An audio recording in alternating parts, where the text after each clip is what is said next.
तो चलिए आज बात करते हैं जीवन की उस ऊर्जा की जिसके बारे में शायद सबसे ज्यादा गलतफहमियां हैं। एक ऐसी शक्ति जिसे समाज ने या तो दबाना सिखाया है या फिर उसे एक अपराध बोध से जोड़ दिया है। आज इसी ऊर्जा के असली स्वभाव को समझने का सफर शुरू करते हैं। असल में ये सब शुरू होता है एक गहरे अपराध बोध से, एक ऐसी शर्म से जिसे समाज ने हमारे अंदर डाल दिया है, और वो भी उस ऊर्जा के लिए जो हमें जिंदा रखती है, जो जो जीवन का स्रोत है। हमें सिखाया गया है कि इस पर शर्म करो, लेकिन क्या ये वाकई शर्म करने वाली बात है?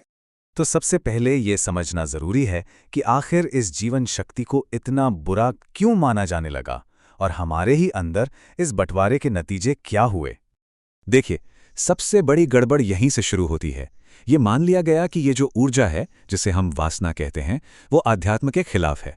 बस इसी एक सोच ने इंसान के अंदर एक जंग छेड़ दी, शरीर को आत्मा का दुश्मन बना दिया और हम खुद से ही लड़ने लगे। अब देखिए, इस ऊर्जा से डील करने के दो बिल्कुल अलग अलग रास्ते हैं। एक है इसे दबाने का रास्ता, जो हमें अंदर से खोखला और पाखंडी बना देता है, क्योंकि जिसे भी दबाया जाता है वो अंदर ही अंदर और ज्यादा विकृत हो जाता है। और दूसरा रास्ता है इसे समझने का, जो हमें रूपांतरित करके पूरा और मजबूत बनाता है। तो सवाल ये उठता है कि अगर दबाना नहीं है तो फिर करना क्या है। यहीं पर एक बहुत ही अनोखा तरीका सामने आता है, जिसमें न तो लड़ना है न ही भागना है। रास्ता है सिर्फ देखने का, न इसे दबाना है न इसमें आंख बंद करके बह जाना है। बस एक साक्षी की तरह, एक गवाह की तरह, इसे बिना कोई नाम दिए, बिना सही गलत का फैसला किए सिर्फ देखना है। तो इसे प्रैक्टिस में कैसे लाया जाए? जब भी ये ऊर्जा उठे, बस शांति से बैठ जाएं और इसे महसूस करें, इसे देखें, ठीक वैसे ही जैसे आप आसमान में बादलों को आते जाते देखते हैं। कोई दखलंदाजी नहीं, कोई लेबल नहीं। आप हैरान हो जाएंगे कि सिर्फ आपकी जागरूकता की रोशनी पड़ते ही ये ऊर्जा खुद अपना रूप बदलने लगती है। और यही इस पूरी समझ का सार है। असल में ऊर्जा अशुद्ध नहीं है, अशुद्ध है बेहोशी। जैसे ही जागरूकता का दिया जलता है, बेहोशी का अंधेरा खुद ब खुद मिट जाता है। तो अब जब हम इस ऊर्जा को होश से, जागरूकता से देखना शुरू करते हैं, तो होता क्या है? यहीं से इसका वो खूबसूरत सफर, इसका ट्रांसफॉर्मेशन शुरू होता है। इसे एक कहानी की तरह समझिए। वासना एक बीज है, कच्चा, अनगढ़, पर जिसके अंदर जीवन की सारी संभावनाएं छिपी हैं। जब जागरूकता का पानी और ध्यान की धूप मिलती है, तो यही बीज प्रेम का फूल बनकर खिलता है। और जब ये प्रेम अपनी चरम सीमा पर पहुंचता है, तो प्रार्थना की सुगंध बनकर पूरे अस्तित्व में फैल जाता है। इसका मतलब ये हुआ कि वासना किसी से जुड़ने की एक बेहोश तड़प है। असल में ये प्यास तो पूरे अस्तित्व से एक होने की है, लेकिन बेहोशी में हम इसे किसी एक व्यक्ति में खोजते रहते हैं। ये वो कच्चा माल है जिससे कुछ बहुत कीमती बन सकता है। और जैसे ही जागरूकता आती है, सारा खेल बदल जाता है।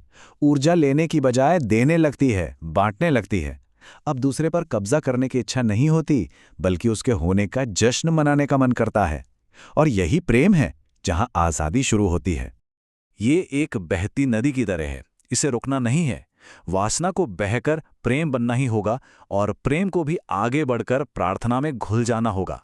अगर ये बहाव कहीं भी रुका, तो पानी सड़ने लगता है और जीवन में दुख और घुटन आ जाते हैं। तो फिर इस पूरी यात्रा की मंजिल क्या है? आखिर हम पहुंचते कहाँ हैं? मंजिल है एक संपूर्ण इंसान बनना, एक ऐसा इंसान जो अंदर से टूटा हुआ, बटा हुआ नहीं है। और ऐसा इंसान होता कैसा है? उसके लिए शरीर कोई दुश्मन नहीं, बल्कि एक पवित्र मंदिर बन जाता है। वो समाज के बनाए अच्छे बुरे के पैमानों से ऊपर उठ जाता है। वो नियमों से नहीं, अपनी गहरी समझ और जागरूकता से जीता है। उसके कामों में एक बच्चों जैसी मासूमियत और स्पॉन्टेनिटी होती है। उसे हर साधारण चीज में कुछ असाधारण, कुछ पवित्र दिखाई देने लगता है। यहाँ एक बहुत बारीक लेकिन बहुत ही जरूरी बात समझने की है। ये सफर खुद को दबा दबा कर एक अच्छा इंसान बनने का नहीं है। ये तो अपने हर हिस्से को स्वीकार करके एक संपूर्ण इंसान बनने का है। एक अच्छा इंसान अक्सर डर के मारे अच्छा होता है, जबकि एक संपूर्ण इंसान अपनी समझ से, अपने प्रेम से पैदा होता है। और ये विचार इस पूरी बात को एक लाइन में समेट देता है। ऊर्जा तो बस ऊर्जा है, न्यूट्रल, बिल्कुल बिजली की तरह। बिजली से आप किसी की जान भी ले सकते हैं और किसी की जान बचा भी सकते हैं। सब कुछ इसमें निर्भर करता है कि स्विच दबाने वाले हाथ के पीछे चेतना कितनी है, जागरूकता कितनी है। और आखिर में ये एक सवाल हम सबके लिए, एक ऐसा सवाल जो हमें अपनी जड़ों तक सोचने पर मजबूर कर देता है। अगर खुद अस्तित्व, खुद प्रकृति इसी ऊर्जा से जीवन को जन्म देती है, तो फिर हम कौन होते हैं इसे अपवित्र कहने वाले?